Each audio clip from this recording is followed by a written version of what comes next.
Amém. Jeremias capítulo 1, no verso 9, diz assim: Depois estendeu o Senhor a mão, tocou-me na boca, e o Senhor me disse: Eis que ponho na tua boca as minhas palavras. Olha que hoje te constituo sobre as nações e sobre os reinos, para arrancares e derribares, para destruíres e arruinares, e também para edificares e para plantares. Amém? Podeis sentar. Irmãos, sempre que eu falo de Jeremias, eu lembro da personificação do que é um chamado ministerial. Jeremias é brilhante, já começa lá dizendo: olha, aonde eu te enviar, amém, você vai.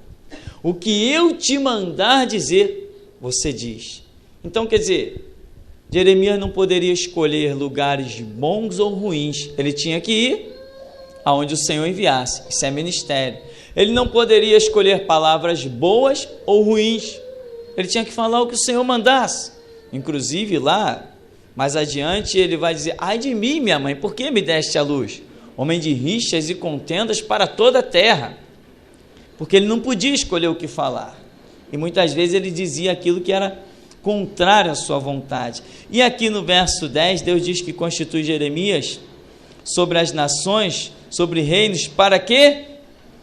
Para arrancar, mesmo que Jeremias não quisesse, ele ia ter que arrancar, e para derribar, para destruir, para arruinar, e também para edificar e para plantar. Então, isso é um chamado ministerial. Eu estou te constituindo, você vai fazer o que eu te mandar, é o que eu quero. Chamado ministerial, a própria palavra ministério, né? Dizem os estudiosos que a própria palavra ministério, que vem do grego, significa serviço. Você quer um ministério? Então você quer um serviço. Se você for convocado a um serviço, você não tem o que escolher, porque a seara é do Senhor. Amém? A seara é do Senhor. Então, se Jeremias olhasse para alguém e dissesse assim: não, aquele ali eu quero arrancar e destruir, mas Deus dissesse assim: não, com aquele ali eu quero que tu edifiques e plante, não tinha jeito, porque ninguém pode amaldiçoar o que é bendito. Lembra de Balaão? Recebeu presentes, feitiçarias e holocaustos, quando ele chegou no cume do monte, para fazer a vontade daquele homem ímpio, para amaldiçoar Israel. O Espírito Santo colocou a palavra de bênção nos lábios dele. E aí ele, quando ele vem para amaldiçoar, ele diz assim: sobre tua vida, ó Israel, não vale encantamento. O homem falou: mas eu estou te mandando amaldiçoar e tu abençoa. E ele disse: como é que eu amaldiçoarei aquilo que é bendito do Senhor? Então, isso é ministério. E Deus fala, e neste lugar, Deus tem tratado de uma maneira impressionante.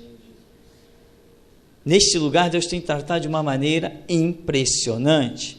O que eu vejo Deus falando? Deus me mostra situações dentro da igreja, e antes que eu pense em chamar, conversar, não. Quando eu estou orando, Deus revela a mensagem. Às vezes revela só um tema, e eu vejo a maneira como Deus quer tratar nesse lugar. Primeiro, eu não tenho tempo para chamar ninguém: irmão, vamos conversar. Esse tempo para mim é escasso, irmão, é escasso, é uma correria. Acabamos de completar agora, eu já tinha dito aqui, lembra, irmão? Irmão, gravamos 1000 CD, lembra que eu falei isso há poucos dias? Já foi mais 1000, já foi mais 1000, é até 11 horas gravando CD, até 1 hora, entende? É assim, é uma correria tremenda, é fazendo coisas o tempo todo para a obra do Senhor. Mas eu pedi isso, eu queria isso. Certa vez eu estava num lugar e eu falei: eu não descansarei enquanto não ver a minha vida 24 horas empreendida no serviço de Jesus Cristo. Eu falei isso para Deus, e hoje eu vejo a minha vida desta maneira. Enquanto os meus olhos estão abertos, mesmo que eu esteja quieto num canto, eu estou pensando na obra, nas coisas, na organização. Enfim, o Senhor nos tem dado muita graça. Então o tempo é escasso. Como é que Deus vai tratar? Se Ele que me tem dado todas essas atividades para realizar, Ele vai tratar é aqui, ó, daqui para aí. Ele vai te dar a lição daqui para aí. Lembra que Jesus falou? O Espírito Santo, Ele vos guiará em toda a verdade. Quando Ele vier, Ele convencerá o mundo do pecado, da justiça e do juízo. Do pecado, porque não crê em mim. Da justiça, porque vou para o Pai. E do juízo, porque o príncipe deste mundo já está julgado. Para quem Jesus Cristo estava falando isto? Esse que é o mistério, irmão. Você precisa meditar na Escritura para entender. Jesus estava falando o quê? Para os fariseus? Para os saduceus? Para os escribas? Para os feiticeiros? Para os idólatras? Não, ele estava falando para aqueles que durante anos já estavam ali nos seus pés aprendendo com ele, aqueles que eram discípulos, aqueles que já estavam curando enfermos, expulsando demônio. Ele veio para convencer vocês. Ainda não está tudo pronto. A minha parte eu vou fazer, mas Ele virá e continuará, Ele vos guiará em toda a verdade, porque Ele receberá do que é meu, Ele vai dar continuidade à minha obra. Então, irmão, atente para a palavra. Amém? Atente para a palavra. Tem um louvor que eu achei, esse louvor ficou na minha cabeça esse dia, interessante, que a frase diz assim: tem muita gente enganada ouvindo ao profeta e não ao Senhor. Quem conhece esse hino? Conhece? É um louvor interessante porque às vezes as pessoas não sabem nem discernir a voz do Senhor que vem pelo profeta, e glorificado seja o nome do Senhor que tem levantado profetas na terra.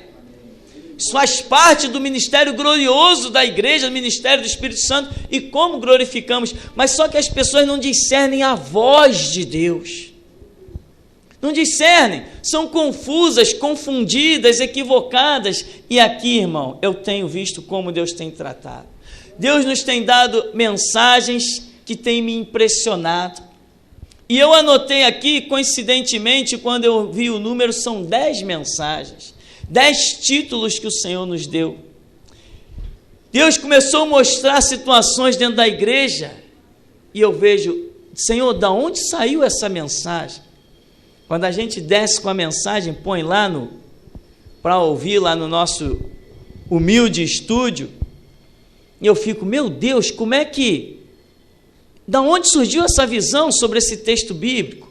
Nunca vi ninguém falar isso, nunca ouvi ninguém pregar sobre isso, nem poderia supor isso. Como é que pode um negócio desse, Senhor? Se eu me olhar no espelho aí mesmo que eu digo, não, não é possível. Mas é o Senhor quem fala na terra. É o Senhor quem fala na terra. E você acha que eu estou me exaltando? Não, de forma alguma. Porque Deus usou um galo para converter Pedro. Deus usou a mula para não matar Balaão. Deus usou o urubu, ou dizem outros que era abutre, ou dizem outros que era corvo, para levar comida para Elias. Se Ele conta comigo e contigo, é porque Ele quer mostrar o quanto Ele é misericordioso. Homem não tem direito a se exaltar, porque está escrito: a minha glória, pois a outrem não darei.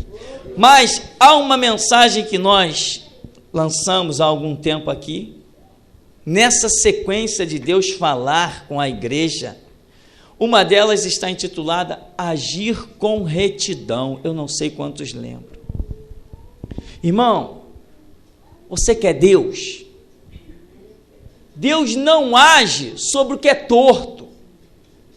Ele te pega torto, todo quebrado, mas te endireita para te dar do Espírito dele. O Espírito Santo não para, não entra em casa mal arrumada. Pois se Ele mesmo nos cobra dizendo: ai daquele que faz a minha obra, relaxadamente Ele faria. Ele olha para o templo do Espírito Santo como uma coisa qualquer? Não, se é para ser templo do Espírito Santo, tem que ser o melhor, e o melhor tem que ser reformulado por Deus. Ele é o Criador. Quando a terra estava em caos, ele veio e recriou e pôs o homem sobre ela. Há uma mensagem que diz: não sabemos tudo. Essa então é terrível. Só o título basta. Só o título que Deus nos permitiu colocar nessa mensagem. Não sabemos tudo. Irmão, primeira coisa que temos que admitir: não sabemos tudo. Às vezes a pessoa está lá no mundo, naquela vida mais horripilante, não nas práticas carnais, mas nas práticas espirituais, que é pior. Uma pessoa não conhecer o estatuto de Deus é pior do que se envolver em prostituição, lascívia, homossexualismo, seja lá o que for. Se não conhece o estatuto de Deus, é essa prática que eu estou falando, horripilante. Mas quando se converte, a pessoa entra na igreja: eu aceitei Jesus, a Bíblia é a palavra de Deus, pronto, agora eu sou o dono da verdade. Não é não, meu irmão. O Espírito Santo está aí para te convencer do pecado, da justiça e do juízo. Sempre, enquanto você viver sobre a terra, Ele está fazendo essa obra contigo. Porque você não sabe tudo. Nós não sabemos tudo. Nós precisamos aprender, mas o crente, ele pensa: não, eu já tenho a minha ideia, eu já penso isso, eu já penso aquilo, eu já tenho as minhas concepções, eu já li a Bíblia toda. Tem um monte de gente que já leu a Bíblia toda e continua sem saber tudo. A Bíblia não é um livro de matemática que você vê ali: 2 mais 2 igual a 4. Não, a Bíblia não é isso. A Bíblia é um livro que precisa da revelação do Espírito Santo para que você entenda alguma coisa. A prova disso é que quando a igreja for arrebatada, o Espírito Santo sair da terra, muita gente vai correr para a Bíblia, os desviados vão vir na fome, vai querer pegar a Bíblia, vai abrir, não vai ler nada, não vai encontrar nada na Bíblia. Vão ler, mas não vão entender. Então, nós não sabemos tudo. Ora, mas eu sirvo a um Deus que sabe tudo. Então, o que é certo ou errado? Não, eu não sei o que é certo ou errado. Essa cabeça minha aqui não é o bastante para me dizer o que é certo ou errado. Porque mesmo estudando, fazendo faculdade, muitos já bateram cabeça para o diabo. Já serviram ao catolicismo, tem gente até que se tornou padre. Mesmo tendo faculdade e estudo. Por quê? Porque nós não sabemos tudo. Quando Pedro diz: tu és o Cristo, Filho do Deus vivo, o que é que Jesus diz? Tu és bem-aventurado. Porque não foi carne e sangue. Isso aí não é uma revelação das tuas concepções. Foi o meu Pai que está no céu que te revelou. Nós não sabemos tudo, mas quando Deus nos revela, quem ficar na nossa frente cai. Aleluia. Quando Ele revela, a gente marcha e conquista, porque Ele nos chamou para isso, para dominar o mundo. Mas entendendo que não sabemos tudo, na hora da esquina: Senhor, vou para a esquerda ou para a direita, porque eu não sei. Senhor, corro ou vou devagar, porque eu não sei. Subo ou desço? Às vezes eu quero subir, mas Ele quer que eu desça, porque os humilhados é que serão exaltados. Quem a si mesmo se exalta, diz a Bíblia, será humilhado, será abatido. Irmão, guarde esse título no teu coração. Não sabemos tudo. Se eu admitir que não sei tudo, eu vou na fonte toda hora. E quem vai na fonte sempre se alimenta. Quem vai na fonte sempre recebe do Senhor. Tem outra mensagem que nós trouxemos neste lugar, intitulada Ao Anjo da Igreja, né? Falando sobre aquelas pessoas que, não, está na mão de Deus, entrega na mão de Deus, está na mão de Deus. Então fecha as portas da igreja e manda Deus ir para o púlpito, manda Ele assumir. Ao anjo da igreja.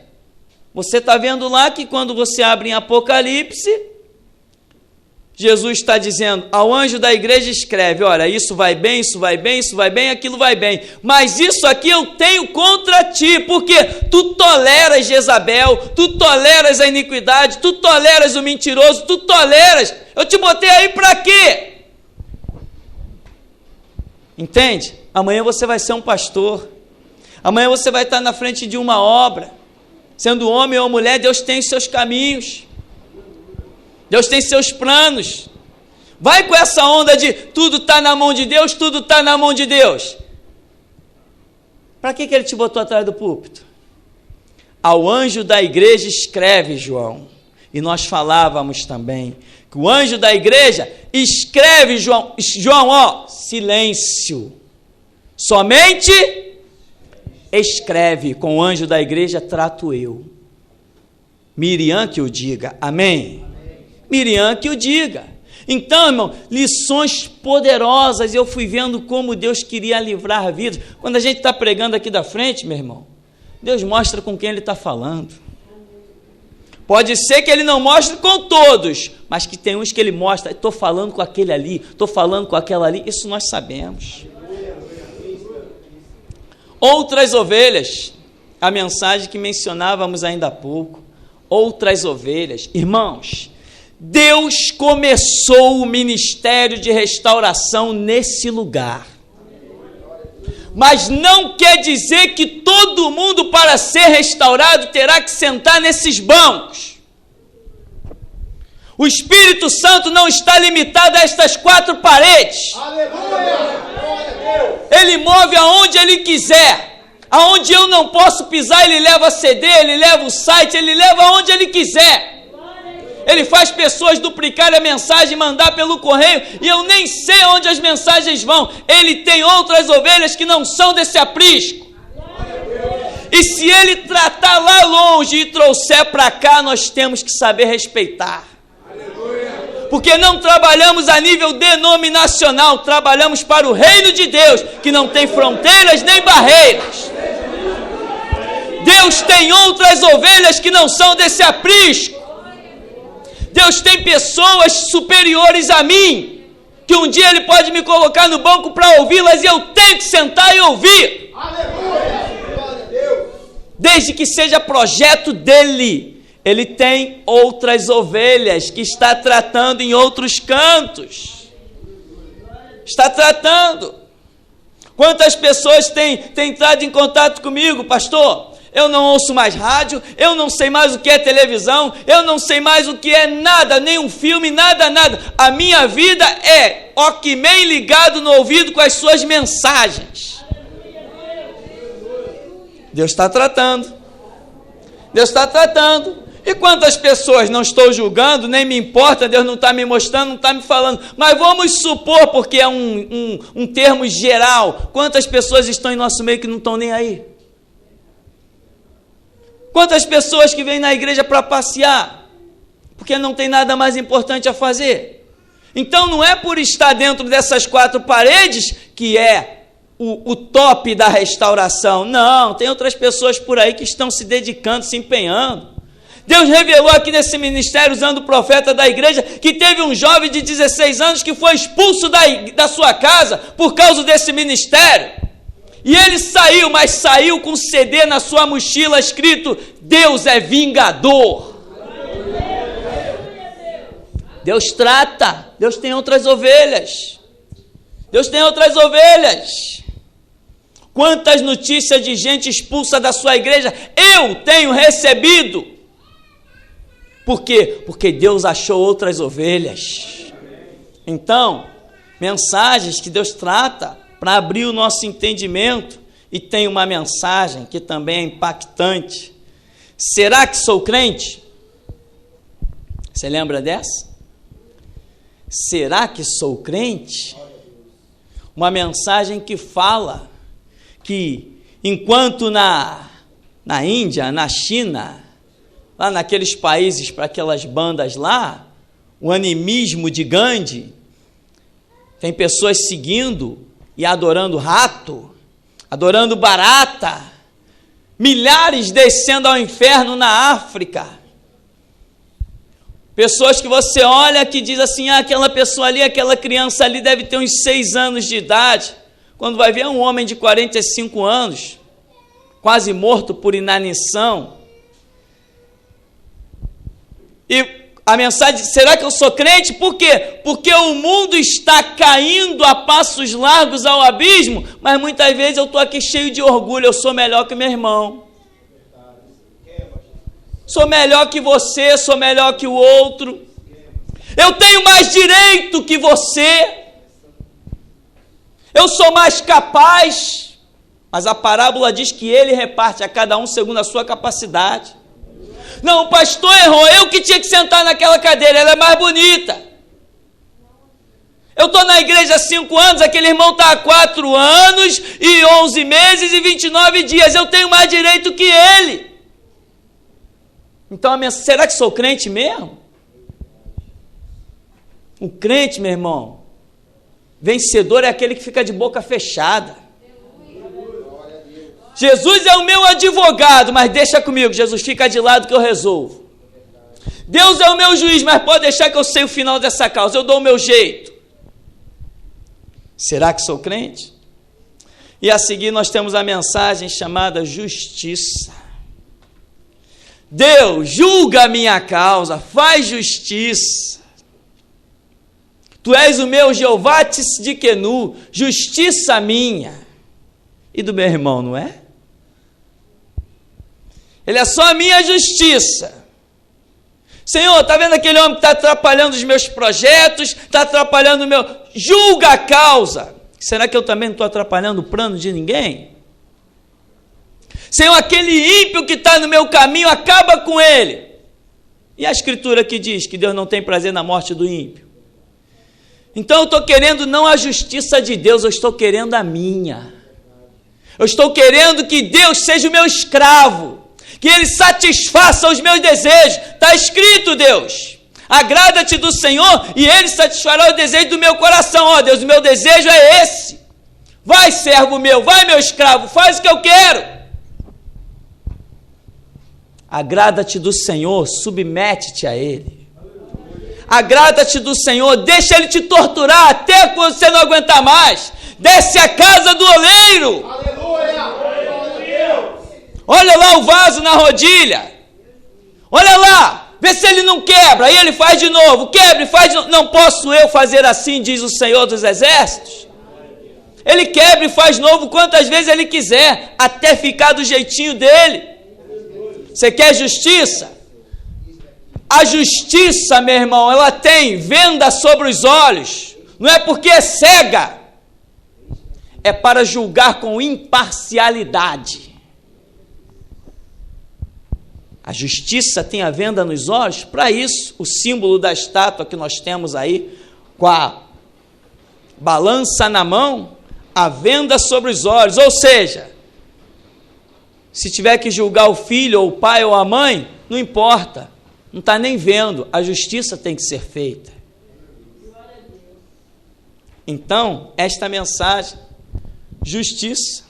Agora, irmão, sinceramente, a sequência que veio após isso aí me deixou completamente impactado, embriagado, e eu nunca pensei que Deus pudesse usar a boca de um homem para falar coisas tão terríveis e tremendas.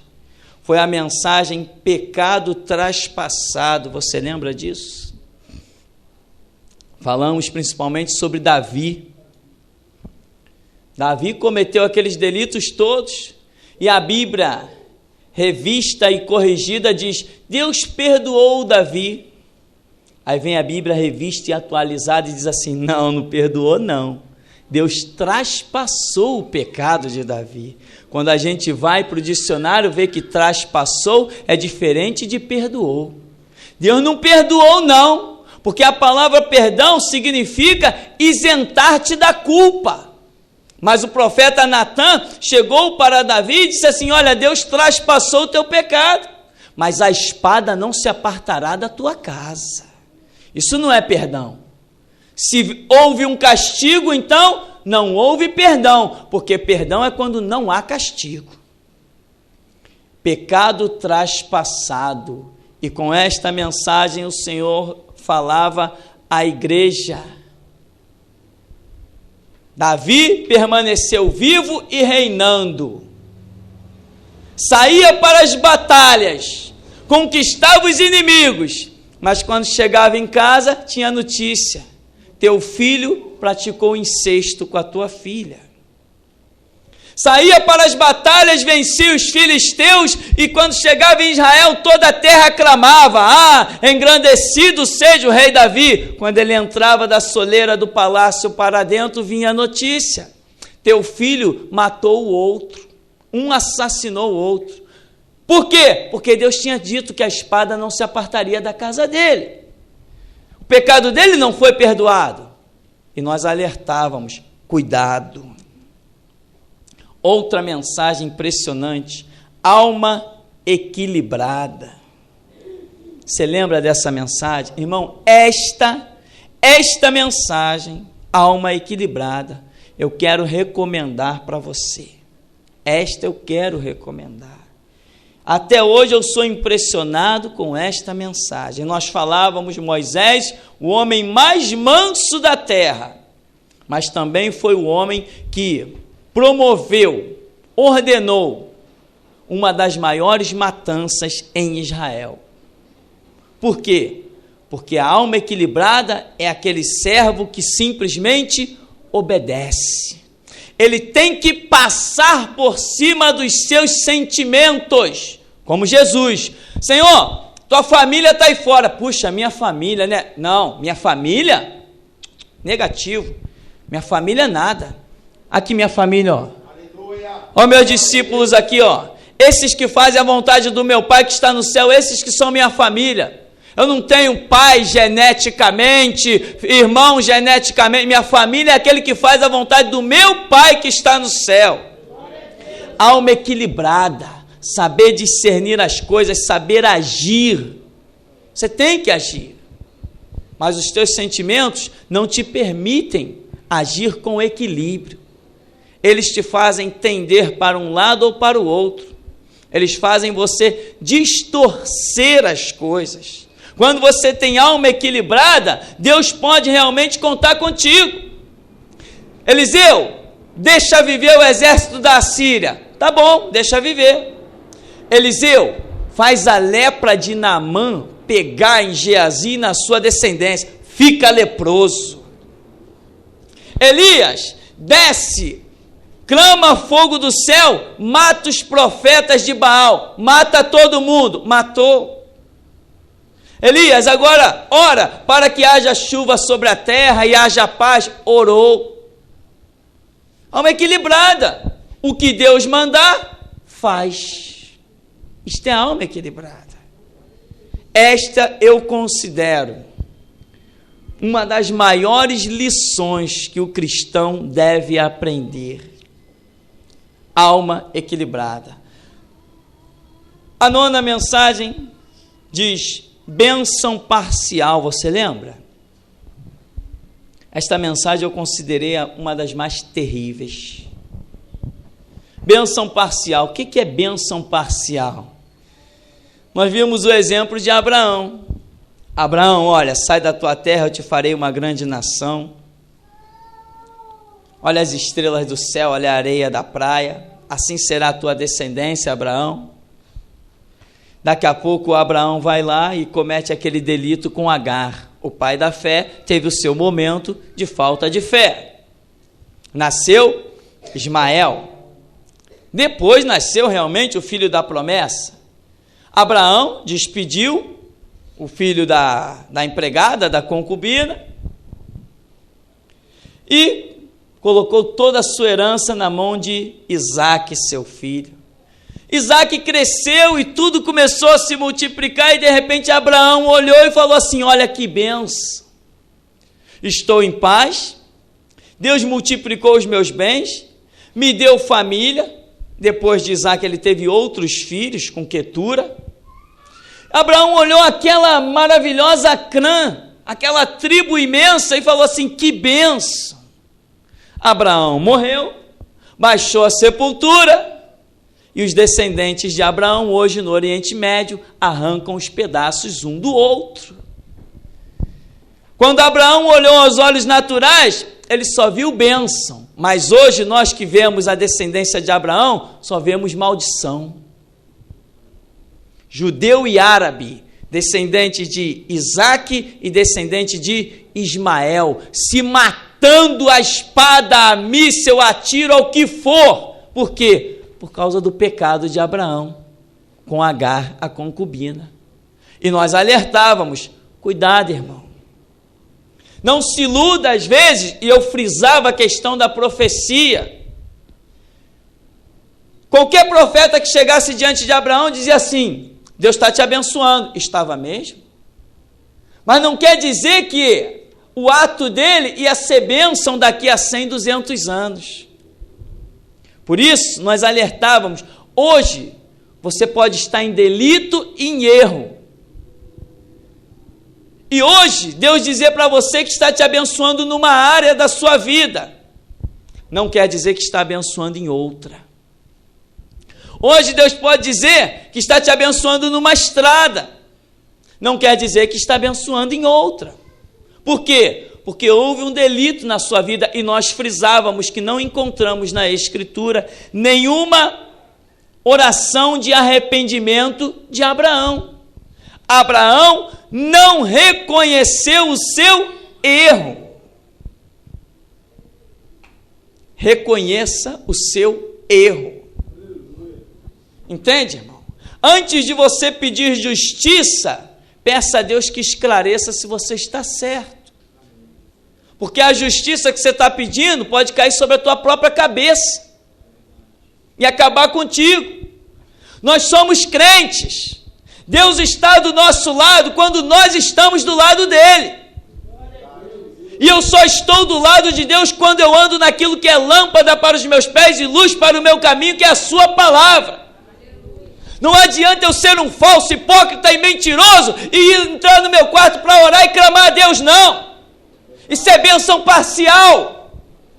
É migalha que cai da mesa dos senhores. Eu ainda estou vivendo como cachorrinho. Eu tenho que andar em justiça e em verdade. O bem que eu quero para o meu filho, eu tenho que querer para o filho do outro. A glória e a prosperidade que eu quero na minha vida, eu tenho que querer na vida do outro. E tenho que me desgastar por isso. Porque Jesus Cristo disse, não há maior amor do que esse, de dar a vida pelos seus irmãos. Glória a Deus. Cuidado com a bênção parcial, meu irmão. Cuidado com essa bênção parcial. Aprenda as lições. Deus abençoa a minha casa e eu estou muito bem, oh Deus, obrigado, mas o meu vizinho está morrendo às mínguas. Eu não dou nem uma palavra, e se ele precisar de um dinheiro, então é menos que eu dou. Bênção parcial. A plenitude diz, mais bem-aventurada coisa é dar do que receber. Isso é plenitude. Não te desvie daquele que te pede, isso é plenitude, diz Jesus. Se alguém te obrigar a ir com ele 1 milha, vai 2. Alguém te bateu numa face, oferece a outra. E a última mensagem que nós entregamos recentemente diz, isso aqui, meu irmão, é uma lição, aprenda isso pelo amor de Deus. Você é o que Deus disser. Se Deus não falou nada, você não é nada. Somos pó e cinza. Aleluia. Isso nós sabemos que isso, ninguém precisa dizer isso. Isso ninguém precisa dizer. Isso ninguém precisa. Agora, se você acha que é alguma coisa na igreja, no reino de Deus, sei lá, na sociedade, você só é aquilo que Deus disser que você é. E nós frisávamos a questão de ministério. Tem gente querendo ser pastor porque é bonito, sei lá, deve ser bonito ser pastor. Tem gente querendo ser pastor porque, sei lá, é bonito andar de terno e gravata. Não, é bom ser pastor porque eu posso mexer nos dízimos da igreja, né? Sabe como é.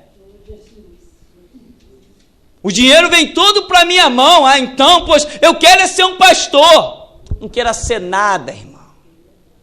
Porque tudo que entra nos átrios de Deus não é teu, é de Deus. Você não pode fazer dessas coisas o que você bem quiser nem entender. Mete a mão no microfone para falar da vida do teu irmão, que você vai ver o que vai acontecer contigo. Lembra de Belsazar? Lembra lá do tempo do rei, lá com Daniel? Ele pegou os utensílios ungidos da casa do Senhor e foi beber vinho lá com as suas concubinas. E lá na mão, a mão branca misteriosa foi lá na parede e escreveu assim, ó, Mene, Mene, Tekel, Parsim. Diz a Bíblia que o rei tremeu da cabeça aos pés e seus joelhos bateram um no outro. Ele sentiu o impacto do que foi tocar nas coisas consagradas ao Senhor. Tem gente por aí até vendendo igreja com membro e tudo.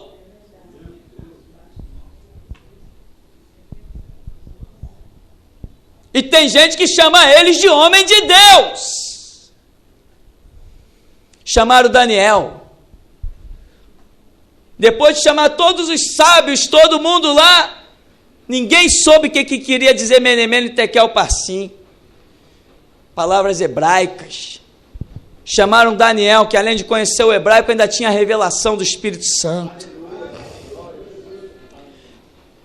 Daniel, olha, se tu interpretar, eu tenho uma cadeia de ouro para colocar no teu pescoço, eu tenho colares, pulseiras, eu tenho tudo do melhor para te dar se você interpretar essa mensagem.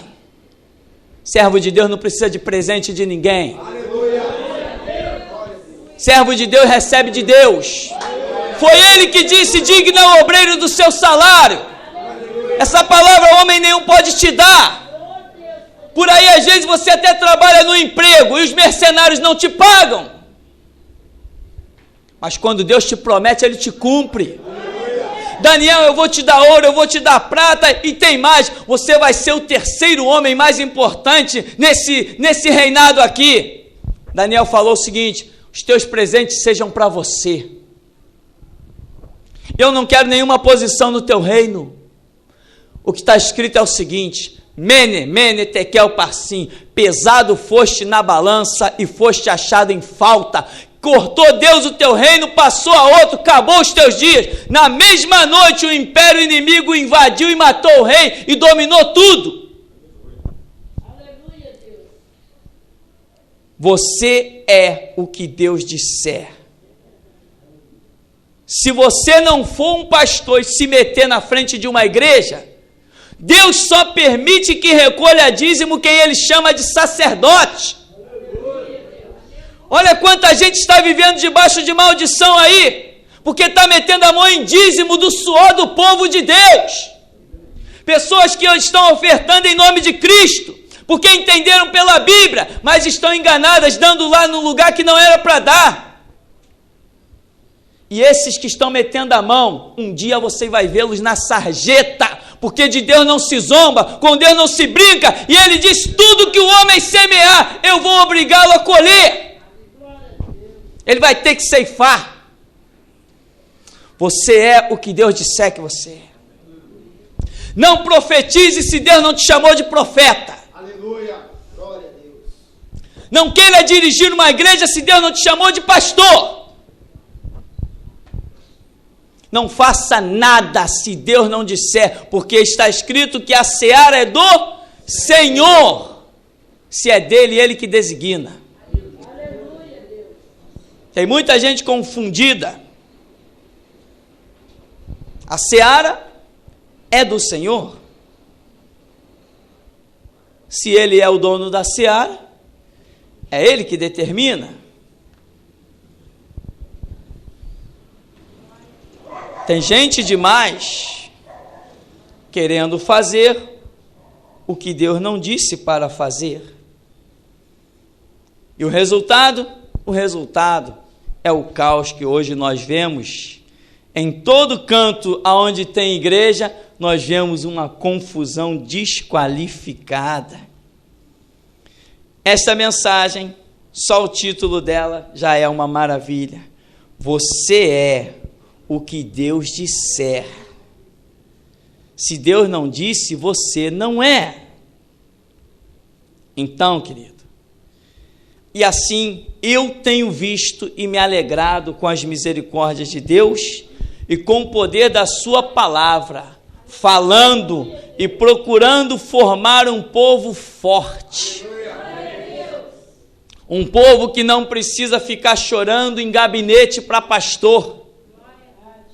Um povo que não precisa ficar pendurado em telefone. Glorifico a Deus porque quando os irmãos me ligam, é uma situação, poxa pastor, ajuda aí em oração, amém. Poxa pastor, esse texto bíblico aqui eu não entendi, amém, vamos lá. Mas, quando você quer ouvir Deus, você senta aí e Deus fala contigo. E nisto nós glorificamos ao nosso Deus, amém, irmão? E até aqui nos tem ajudado o Senhor.